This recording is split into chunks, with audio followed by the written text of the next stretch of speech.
अस्सलाम वालेकुम सारे दोस्तों ਨੂੰ सलाम जी। उम्मीद करते हैं सारे दोस्त खैर वफीयत नाल होणगे। तो कल ना मैं फेसबुक के उत्ते एक पोस्ट देखी कि एक किसान भाई ना एक सब्ज़ मंडी दे विच ऐलान कर रहा सी कि सिर्फ 1 लीटर डीजल के बदले सब्ज़ मिर्चां का भरिया बोरा जनाब ले लो। तो ये जरा ऐलान जरा सी ना बड़ा दर्दनाक तो बड़ा करबागेज सीगा। तो इस ऐलान दे विच जरा दुख दर्द है ना उन्होंने सस्तियां 40-50 रुपए किलो लैके खाने वाले मिर्चां जिहड़ियां ना वो बंदे नहीं समझ सकते। इस दे दुख दर्द नूं इस ऐलान दा ना हकीकत नूं सिर्फ एक किसान समझ सकदा।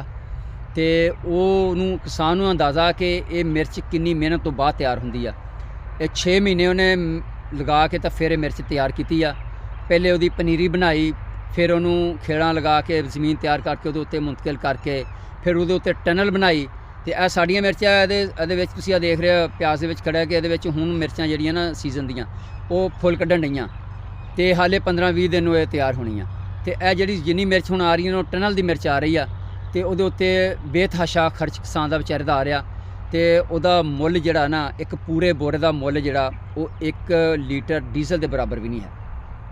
तो अंदाज़ा करो पहले किसान बेचारे नूं रगड़ा कमा च लग्या, फिर आलू च लग्या, पिछले साल गंदम का रेट बेतहाशा गिरिया उस बेचारे नूं रगड़ा लग्या।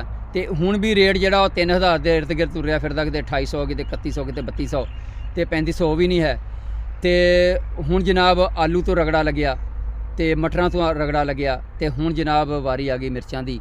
तो लसन जिहड़ा पिछले साल 150 रुपए सी ते ऐक तां 100 रुपए किलो जनाब रुलदा फिरदा। तो ये उत्ते कितनी मेहनत है आम बंदे नूं जिहड़े सड़कों के लोग तुरे फिरदे या खरीदे फिरदे उन्होंने बेचारिਆਂ ਨੂੰ की पता ये उत्ते कितनी मेहनत हुई है।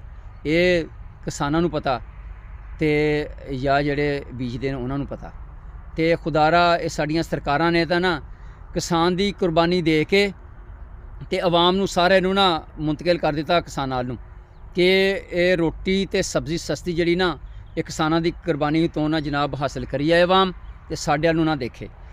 तो आखिर जिस चीज़ में एक दफ़ा टक लगता ना वो एक दिन खत्म होंदी है। तो किसानी साड़ी नूं कितनी देर तक लोग खाणगे, आखिर एक न एक दिन किसानी खत्म होनी। तो जिदन ज़रात होगी खत्म ना तो फिर अवाम ने तो खाना ही खाना, फिर अवाम का रुख होना इशराफियत की तरफ, फिर उन्होंने देखना है की होया।